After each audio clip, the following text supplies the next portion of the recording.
with you the most recent trends in fertility management and how Baby Joy as a world-class center endeavors to contribute to this area of IVF and surrogacy management.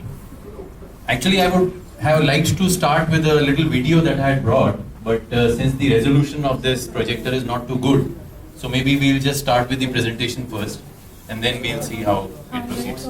Let's hope our session is, post-lunch session is a little different from anything like this. I would like to start by saying that everyone says let's think positive. However, we say let's think beta HCG positive. Coming over to the first slide, as we all know that today India is the hub for, it's the global hub as far as fertility management is concerned. And there are very obvious reasons for this. In fact, I would like some lights to be on, please. Everyone will fall asleep otherwise. Please. So, if we see, then there's a lot of interest in the field of medical tourism today. A lot of people are coming from abroad to get themselves treated in India.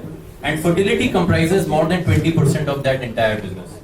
There are 2 or 3 major reasons for this. The first reason is that India has got world-class IVF specialists who can match anyone in the world. The second, a very important reason is that the cost of fertility management in India is about 5 to 8 times less as compared to any other country. For example, if we see the cost of IVF in India, it ranges anywhere between 1.6 to 2 lakhs. The same cost in any Western country with the similar standard ranges anywhere around 10 to 12 lakhs. Similarly, if I would like to give you another example, the cost of surrogacy in India is anywhere between 8 to 10 lakhs, including all aspects, the legalities and all other aspects.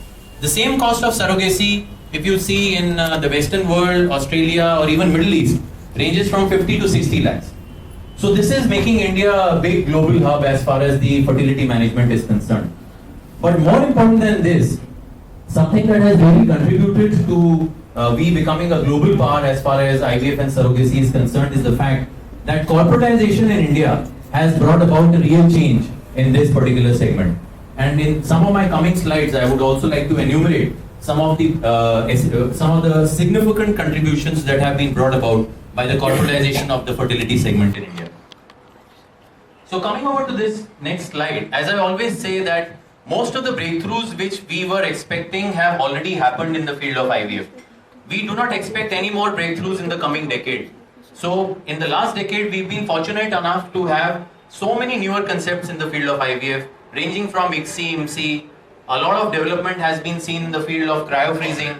A lot of development has been seen in the field of PGS, PGD, TISA, TESI. And now what is the need of the hour is that what is going to determine the success rates or the progress are going to be 2 basic concepts. 1, the concept of standardization, and 2, the concept of customization. So what we all should work towards as an IVF fraternity is to be able to standardize the lab environments as per the global protocols, and secondly to be able to customize our treatment protocols with respect to every patient individually. So these are 2 areas where still we are lagging behind. From lab to lab, since there is a lot of grey area as far as the regulations are concerned, so various centers have different policies and the standards of operating are very different and some of them are very compromised. And similarly, as far as the treatment protocols are concerned, somehow I don't know why, it is a general feeling that the moment you come to know about an agonist and an antagonist protocol, you can start an IVF. So we need to change that mindset and we need to understand that a lot of customization is going to be extremely important if we really want to match the world standards as far as the success rates are concerned. So in continuity with this, I would like to share with you that today in the existing milieu, the IVF centers in India are on 2 ends of the horizon. On one end, there are the individually run centers and on the other end, there are the corporate centers. Now both of them have got their own advantages and distinct disadvantages also. On one hand, whereas the corporate centers contribute majorly towards bringing about the concept of standardization and customization, they bring the latest technology and infrastructure, they bring a higher level of professionalism in some cases, and certainly a very high level of transparency which had been missing in the IVF sector today. On the other hand, the individually run centers have their own advantages. Primarily, one advantage being that they are extremely cost effective and there can be a greater warmth and compassion because there's a one-to-one rapport with the patient. So what we need to do is that we need to fill this particular gap. We need to have global standards of ethics, global standards of transparency and success rates. We need to have ultra-modern technology, state-of-the-art equipment. But at the same time, seeing the Indian environment, it's extremely important to bring down the rates of IVF so that it can be made more affordable to the general masses. And along with that, one thing that's extremely important is to bring a greater degree of transparency, compassion and warmth to this sector. So how we position ourselves is that we position Baby Joy as a professionally run fertility center, combining the advantages of both a corporate center and an individually run center. And I shall elaborate a little on this subsequently. So Baby Joy today is a part of the Vizag group, which has been in the field of healthcare for more than 10 years in various areas of healthcare. About 4 years ago, through Vizag Surrogacy Consultants, we set up India's first professionally managed surrogacy agency. Before that, surrogacy was a extremely grey area. So this was the first professionally managed surrogacy agency whereby we carried out all aspects of surrogacy for patients across the world. But the only lacuna was that since we did not have our own IVF center, so we had to send the patients for IVF to other centers. And today everyone wants the entire 360-degree solutions under one roof. So as part of our endeavor to be able to give that, we set up Baby Joy to bring about change or our own contribution in the field of IVF. And our main endeavor with Baby Joy has been to provide global standards of fertility management under one roof, whether it is IUI, IVF, surrogacy, or all other related fields. So what makes Baby Joy different? As we say that it is our endeavor to achieve the benchmark of what we call the triple A's: advanced, affordable, accountable. So I would just like to lay a little stress on each one of these important things. How advanced a center is would depend upon three primary aspects: the expertise, that is the team running the center, the doctors, the embryologists and the support staff; the technology, that is the equipment and the practices; finally the practices which are being used at the center. So this would determine how advanced a center is, and I would also tell you subsequently how we fare as far as this particular area is concerned. But coming over to an equally important area is the area of affordability. Going by a very general population, if we see, then Delhi NCR has a population of about 2.5 crore. If we take 30% of this population to be of the reproductive age, and the general statistics states that 10% of the reproductive population is infertile, and about 15 to 20% of these infertile patients require IVF. By this simple calculation, it seems that there would be somewhere close to 1 lakh IVF couples existing in Delhi NCR alone. However, collectively all IVF centers combined are not doing more than 1000 IVF cycles per month, which means somewhere close to 10,000 IVF cycles in a year. So you can easily see that just to cater to the existing population, it would take us 10 years. The main reason behind this is the lack of affordability in this particular sector. As I started by saying, that the cost of IVF is anywhere between 1.6 to 2 lakhs if you include all aspects of medicines, procedures, tests, etc. Our primary endeavor at Baby Joy has been to substantially reduce this cost by 40 to 50% and bring it down to 1.25 lakhs. And in case of some poor patients, we bring it even further down to about 1 lakh. And when we say a cost of 1.25 lakhs, we mean all aspects of IVF are covered in this particular cost. The entire procedure, the cost of the medications, we use all recombinant medications, the cost of the ultrasounds, follicular monitoring, consultations, everything is covered within this cost. So with this cost, we hope to enter into a population which has been bereft of the benefits of IVF, and there's a big socio-economic strata which because of low financial income have not been able to be exposed to the benefits of IVF. Coming over to the third and the most important aspect which has been lacking in the field of IVF today is lack of transparency. So end of the cycle, all we are able to tell our patients is whether they are positive or negative. But it's extremely important that this needs to be changed because of two main aspects. One, unless we are transparent, we will not be able to find success once we found failure in the first cycle. Two, if we are not transparent, the patient is bound to continue with the same center because he doesn't have any reports, any reasons, anything to state what led to the failure in the first cycle. So at our center, we have developed SOPs whereby at every level of treatment, the patient or the referral doctor are both taken into the loop. We tell the patient at every level what the AMH was, how many follicles were formed, how many embryos were formed, how many embryos were transferred, how many embryos were frozen finally, and similarly in case of frozen embryo transfer cycle. So every stage is extremely transparent, and what it helps us do is not only be more ethical, but at the same time, in case we find a failure in the first cycle, we are better equipped to bring about success rate in the subsequent cycle, which has been the case with many cycles at our center.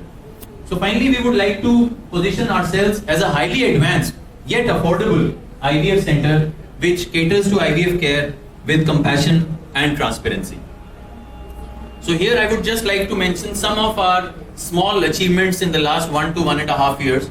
We've developed a formidable team comprising of 2 IVF specialists, 2 dedicated embryologists, an in-house andrologist, a very good team of fertility counselors, PR experts, and support staff. So with this team, we are able to carry out 360-degree fertility solutions under one roof, which includes IUI, IVF, surrogacy, cryo-freezing, PISA, TISA, TESI, and we have a large database of in-house egg donors and surrogates. All our surrogates stay at our own surrogate homes. So I would just like to run through our team. Besides me, there's my friend and colleague Jagajit, and I would like to introduce our 2 doctors, Dr. Nilima Gupta and Dr. Nisha Bhatnagar. Dr. Nisha is here with us. Dr. Nilima is about to join us shortly. So both of them are highly accomplished IVF experts with an extensive experience in the field of fertility management. They have special area of interest in refractory cases, in repeated failures, and in surrogacy cycles. They have a world perspective in case of in IVF, and we follow all global guidelines as far as IVF treatment is concerned. And the biggest thing is that both of them are highly inclined towards bringing about a greater level of transparency and ethics to the field of IVF. So here is our entire team comprising of embryologists, fertility coaches, admin, support staff, andrologists, PR managers, all of whom have got one common mission and motive, that is to help the patient the moment the patient enters our center. I would also like to mention a little bit about the hardware, that is the infrastructure, the equipment, the technologies that are being used. We have state-of-the-art equipment at our center, and ultra-modern technology is being used. These are some of the pictures of the center which I would just like to share with you, so that there is a general concept that if something is affordable, it has to compromise on quality. So I would like to reiterate that that is not the scene. And actually, when we say that we are a world-class center, we mean through our practices, through our technology, through the equipment, through the infrastructure, through the professionalism or the patient care that we intend to give to the patients. So these are just some of the slides showing different areas. This is the recovery room, and this is the ICSI IX73. This is the latest technology of ICSI machine. We are one of the few centers in India to have this. This is the andrology lab. For purposes well known, we cannot show you the IVF lab, but this is again, we follow clean room environment guidelines. Less than 0.3 microns is detected within the lab, and there is a proper air handling procedure, positive air pressure, HEPA filters to see that there are no VOCs, CACs, or any detrimental, any aspects that can be detrimental to the embryos. So here I would also like to, since we are a 360-degree fertility management organization, I would also like to tell you a little bit about our sister concern, that's Vizag Surrogacy Consultants. So WSC provides all egg donors and surrogates, and they do the entire surrogate management for Baby Joy. And not only for Baby Joy, for IVF centers across India and across the world, we are doing surrogacy management, and we are providing egg donors. So at WSC, we have optimized the surrogacy process, not only the surrogacy process per se, but all aspects related to surrogacy, like the legalities, the IVF, the delivery, and in case of foreign clients, we also help them to get the exit visas. So we've developed standard operating procedures for surrogate management, which is the most important aspect in case of surrogacy. So right from screening to the recruitment, monitoring, compensation, and housing, we are taking care of all aspects of surrogacy management. We have a very large database of surrogates. All our surrogates They stay with us in our own surrogate homes under our constant counseling and monitoring. And besides delivering a baby, they are also trained to be brought into the mainstream, and their bank accounts are opened, their children are helped in getting admission in schools. So there's a plethora of activities which are being done for these surrogates at our surrogate homes. We have a 3-tier quartet communication system which helps us to communicate between the IVF doctor, the surrogate, and the intending parents. So we have also been, in the last 1.5 years, we've been extremely committed to disseminating knowledge about fertility management through constant effort of CMEs, which we've done in various private and government hospitals and various forums like these. And in a short span of time, we have a lot of success stories to share. But since today we are short on time, so I would just go through some of the happy couple pics which are here and some of the patient feedbacks. And in fact, at the end of the day, this is the most satisfying part, when a patient gives you a good testimonial or a good feedback after the treatment. We've dealt with extremely interesting cases of cryofreezing. There was a case where the woman had reached menopause, and we through an egg donor she conceived. There was another case where the quality of the semen as well as the egg was extremely poor, and there was no way they could become parents. So we counseled them for embryo donation, and that was a successful case subsequently. There was a very interesting case in Australia. There was an Indian couple based in Australia. They had gone through repeated attempts of IVF failures, and they didn't even want to come to India, but they had embryos frozen over there. So we cryo-shipped their embryos, put them in the surrogate conceived, and at the end of the 9 months, the surrogate delivered, and then as a happy couple, they came and took the baby back to Australia. So there are many such interesting case studies that can be shared with you. We've had extensive media coverage to state that we are one of the most upcoming IVF and surrogacy centers, not only in Delhi, but in India today. So our purpose today is to have a transparent interface between the gynecologists and ourselves, that is the IVF center. And we would like to here state that you could have a tie-up with us on various aspects. If at all you refer a patient to us, then on all aspects of treatment you would get a stage-wise feedback